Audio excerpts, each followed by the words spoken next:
Maswerteng umaga, heto na po ang resulta sa ating STL Bulacan para sa araw na to, Monday, April 6, 2026 para sa ating first draw result. Ihanda nyo na mga STL tickets nyo at heto na ang resulta ngayong Lunes, ibibigay ko na. At para naman po sa ating STL Bulacan first draw result, ang resulta ngayong umaga ay ang numerong ito.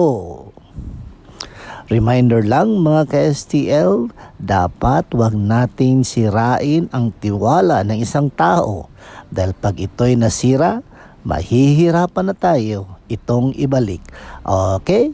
Don't forget to subscribe Purple Green TV. Paki-like, share at comment po.